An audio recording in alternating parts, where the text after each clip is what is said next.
अस्सलाम वालेकुम एवरीवन, कैसे हैं? उम्मीद करती हूँ सब खैरियत से होंगे। हम भी अल्हम्दुलिल्लाह बिल्कुल ठीक है। आज का जो हमारा प्रिंसिपल है वो है प्रिंसिपल नंबर 7, रेमुनरेशन और पर्सोनल। हम इसको जो है वो डिस्कस करते हैं, principle number 7 and the principle number 8। So let's get started. First of all हमारे पास है प्रिंसिपल नंबर 7 और इसमें है then compensation of work done should be reasonable to both the employees and organization and should be sufficiently motivational, do not underpay nor overpay employees। यानी आपने employees को ना तो बहुत कम देना है ना ही बहुत ज़्यादा देना है। Now since then many organizations have adopted matrix remuneration system where employees are rewarded more on political survey than the productivities. Currently, however, organizations are starting to pay more attention to reward based on performance, referred to as performance-based pay system. Performance-based based on the nation that individual activities suggest that better workers should receive higher wages, same job than poor workers. This way, differentiations personally help motivate workers to produce closer to the maximum potential. Performance pay became a major area of strategic management change in the 1980s.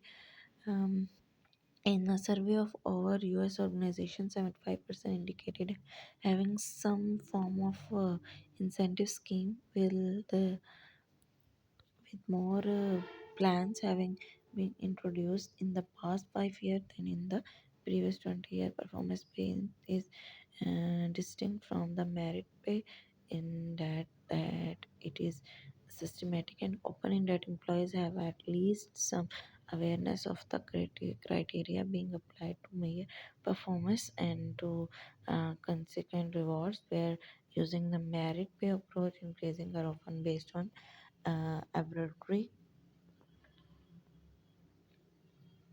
management decision. The performance-based system resembles Taylor Pace's differential pay system, where employees pay in the base their motivation and quantitative output. Hence, US organization use performance-based reward system greater extent in the past. Centralization. This principle suggests that too much centralization lead to the organization ineffectiveness, and so does not much decentralization. This organization must attain balance between centralization, decentralization, and approach used to attain the balance in have upper level managers establish board strategic plans and policies and have to interpretive decisions on the plans and policies made by the lower level manager in the form of tactical plans and procedures. Now, today to have the above vertical down types of decision making study being less and less used to US organization, many organization decisions are made in what we labeled a center, which is defined by task relevant, specialized knowledge, center of control, authority, and communication are problem specific and depend on where the expertise to solve a problem reset. Another level used is problem solving group. Um, Award-winning company studies by Blackburn and Rosen. And therefore, today US organizations rely on heavily on add HOC center types of decision making system, and then in the past. Scalar principle number 9 है scalar chain. This principle, sometimes referred to as the hierarchy principle, suggests that communication in an organization should be basically vertical, that a single uninterpreted chain of authority should be extended from the high level of the lowest position in the organization, and there should be horizontal communication only when need arises and permission from supervisor has been obtained. Fundamentally, the principle aim to facilitate formal organization control. Now है कि the US organization are beginning in the rely less and less on the traditional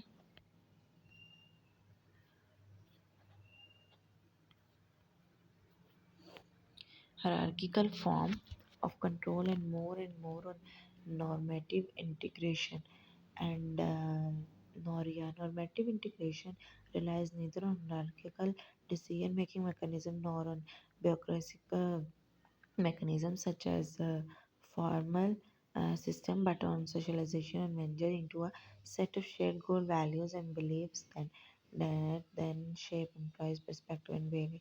Then US organizations are beginning on to rely more and more on organic, adoratory, and total quality management. Basically, these ideas suggest that organizations should continuously redefine what is expected of employees, process law, formalization and implementation, ongoing changes program. Furthermore, the traditional hierarchical thinking has led to development of tall organization structure, but today's organization structure must be rely flat and possess fewer managerial layers. This is because as Tom Peter have been quoted, a 12-layer company cannot compete with a 3-layer company. This is a part because paying many managers at many levels and the slowness of hierarchical decision making in tall structure make organization existing in a dynamic environment less competitive. Also, an organization can only create an atmosphere of maximum creativity if it produces hierarchical element to very minimum and create a corporate culture in which vision, company philosophy and strategy can implemented by employees who think independently and take initiative. This today Thus, today organization uses a less formalization, the less hierarchical, flatter decision-making organization structure than in the past. So hopefully मेरी video आपको अच्छी लगी होगी, concept समझ आ गया होगा. Next में इंशाल्लाह हम ऑर्डर और equity and stability and next भी कवर करने की कोशिश करेंगे. सो मिलते हैं नेक्स्ट वीडियो में. तक के लिए अल्लाह निगहबान. मुझे ज़रूर अपनी दुआओं में याद रखिएगा.